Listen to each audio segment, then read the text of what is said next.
শাহজাহানের মধ্য এশিয়া নীতি, the central Asian policy of Shahjahan. দেখে নেব আজকের এই প্রশ্নের একটি নমুনা উত্তর। মুঘল সাম্রাজ্যের রূপকার বাবরের পিতৃভূমি ছিল মধ্য এশিয়া। এটা মধ্য এশিয়া হবে। আফগানিস্তানের উত্তরে বালক এবং বাদাখশান প্রদেশ দুটি দক্ষিণে হিন্দুকুশ এবং উত্তরে অক্ষু নদীর মধ্যে অবস্থিত। এই অক্ষু উপত্যকার উপর একদা বাবর ও তার পূর্বপুরুষরা রাজত্ব করতেন। পরে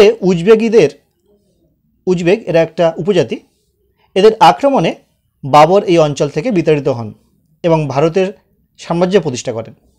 তাই স্বাভাবিকভাবেই প্রতিটি মুঘল সম্রাটের মনে পিতৃভূমি পুনরুদ্ধার করার একটা বাসনা সর্বদা জাগ্রত ছিল। এক্ষেত্রে অন্যান্য সম্রাটগণ এই কাজে কোনোরূপ সক্রিয় পদক্ষেপ নেননি। তাদের অবদমিত বাসনা সম্রাট শাহজাহানের আমলে কিন্তু প্রকাশ্য রূপ পায়। দক্ষিণ ভারত অভিযান সম্পূর্ণ করার পর শাহজাহান মধ্য এশিয়া অভিযানের সিদ্ধান্ত নেয়। এই অভিযানের পটভূমি তৈরি করেছিল উজবেগ উপজাতির ভারত সীমান্তে অনুপ্রবেশের ঘটনা। একদা এই উজবেগদের আক্রমণের ফলেই বাবরকে পিতৃভূমি থেকে বা সেখান থেকে ছেড়ে চলে আসতে হয়েছিল ভারতে। উজবেগ দলপতির অন্তর্দ্বন্দ্বকে সামনে রেখে শাহজাহান মধ্য এশিয়ার রাজনীতিতে হস্তক্ষেপের সিদ্ধান্ত নেন। আবদুল্লাহ খাঁ উজবেগের মৃত্যুর পর ইমামকুলি খাঁ বালক এবং বোখারার সিংহাসন দখল করলেও শান্তিতে শাসন চালাতে পারেননি। তার জনৈক ভাই নজর মোহাম্মদ ইমামকুলিকে ক্ষমতাচ্যুত করে এ অঞ্চল দখল করে নেন। উজবেগরা বালুচ ও আফগান উপজাতির সাথে হাত মিলিয়ে ভারতের উত্তর পশ্চিম সীমান্তে হানা দিলে মুঘল সাম্রাজ্যের নিরাপত্তার অজুহাতে শাহজাহানের পক্ষে মধ্য এশিয়ার রাজনৈতিক হস্তক্ষেপ সহজ হয়। নজরের পুত্র আব্দুল আজিজও বিদ্রোহ ঘোষণা করে। নজর মোহাম্মদ এই অবস্থায় শাহজাহানের সাহায্য প্রার্থী হন। শাহজাহান এই সুযোগে যুবরাজ সেনাপতি মুরাদের নেতৃত্বে 50,000 অশ্বারোহী এবং 10,000 পদাতিক পাঠিয়ে দেন। 1646 সালে বালক এবং বাদাখশান অধিকার করে মুরাদ সেখানে নিজের কর্তৃত্ব প্রতিষ্ঠা করেন। প্রথমে ঠিক হয়েছিল এখানে অভিযান চালিয়ে কর্তৃত্ব প্রতিষ্ঠা করবে না, নজরকে সেখানে সিংহাসন স্থাপিত করবে শর্তের বিনিময়ে, কিন্তু মুরাদ তা না করে সে নিজের কর্তৃত্ব প্রতিষ্ঠা সেখানে করেছিল বা কর্তৃত্ব স্থাপন করেছিল। দেখে নেব পরবর্তী প্যারা। মুরাদ ছিলেন বিলাসী আরামপ্রিয়। মধ্য এশিয়ার শুষ্ক ঠান্ডা আবহাওয়া নিরানন্দময় জীবন তার সহ্য হয়নি। তিনি পিতার অনুমতি না নিয়েই আগ্রায় ফিরে আসেন। তার সেনাপতিরাও সেই দুর্গম অঞ্চলে না থেকে ভারতের দিকে মুরাদের অনুসরণ করলে মুঘলরা মধ্য এশিয়ায় যে সাফল্য লাভ করেছিল তা শীঘ্রই ধ্বংস হয়ে যায়। ক্ষুব্ধ সম্রাট মুরাদকে দরবার থেকে নির্বাসিত করেন। শাহজাহান এরপর একটা নতুন বাহিনী গড়ে তোলেন এবং ঔরঙ্গজেবের নেতৃত্বে তা বালক এবং বাদাখশান অভিযানে পাঠান। উজবেগিরা মুঘলদের সঙ্গে সম্মুখ যুদ্ধে এড়িয়ে গেরিলা যুদ্ধে ক্ষয়ক্ষতি করতে থাকে, কিন্তু ঔরঙ্গজেব সুকৌশলে রাজপুতদের সহযোগিতায় উজবেগীদের যুদ্ধ করতে বাধ্য করেন এবং প্রথম যুদ্ধে তাদের পরাস্তও করেন। ঔরঙ্গজেব তার পরের যুদ্ধে উজবেগীদের হটিয়ে বালক ও বাদাখশান অধিকার করেন।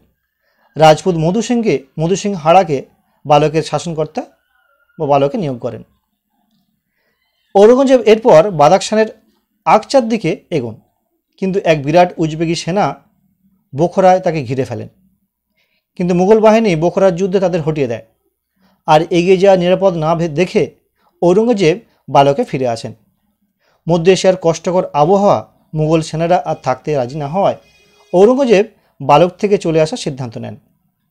বশ্যতা শিকারের বিনিময়ে নজর মোহাম্মদকেই শাহজাহান তার রাজ্য ফিরিয়ে দিতে পরামর্শ দেন, কিন্তু নজর মোহাম্মদ নিজে সাক্ষাৎ না করায় ঔরঙ্গজেব নজর মোহাম্মদের পৌত্র তাকে বশ্যতা শিকারের বিনিময়ে বালক ফেরত দিয়ে স্বদেশের দিকে রওনা দেন।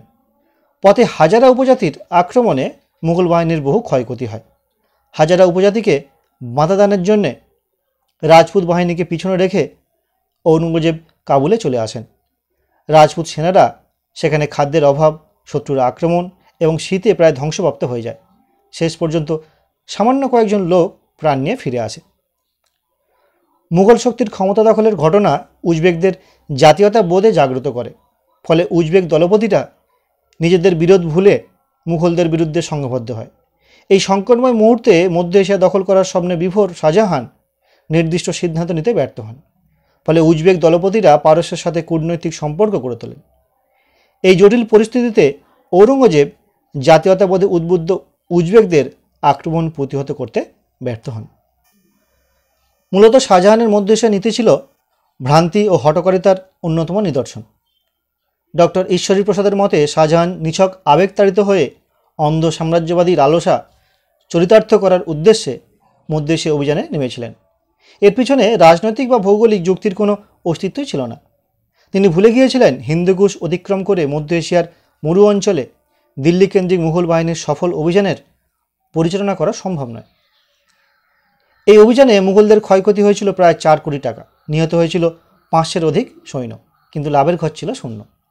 যদুনাথ সরকার লিখেছেন, এই অভিযানে 1 ইঞ্চি জমিও মুঘলদের অধিকারে আসেনি, শাসন ব্যবস্থার কোনো পরিবর্তন ঘটেনি, কিংবা কোনো মিত্র বালকের সিংহাসনে বসেনি।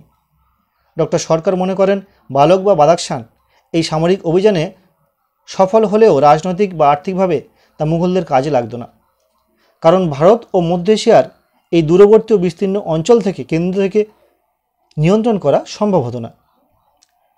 মধ্য এশিয়ায় অভিযানের ব্যর্থতা মুঘলদের মানব শক্তি ও সম্পদের ধ্বংসের পাশাপাশি মুঘলদের মর্যাদা ভুলুণ্ঠিত করে এবং মুঘল বাহিনীর অপরাজেয়তা মিথ্যা প্রমাণিত হয়। মধ্য এশিয়া মুঘলদের ব্যর্থতা ও বিপর্যয়ের সুযোগে পারস্য কান্দাহার পুনর্দখল করে নেয়। আফগানিস্তানের অন্তর্দ্বন্দ্ব এবং পারস্যের হস্তক্ষেপ সেখানে মুঘলের কর্তৃত্ব বা মুঘলদের কর্তৃত্ব শিথিল করে দেয় এবং আফগান জাতীয়তাবাদের উন্মেষ ঘটে। ফলে এই অঞ্চল থেকে মুঘল বাহিনীতে দক্ষ সৈনিক সংগ্রহের পথ বন্ধ হয়ে যায় এবং মুঘল বাহিনী মূলত রাজপুত ও বহিরাগত মুসলমানদের উপর নির্ভরশীল হয়ে পড়ে।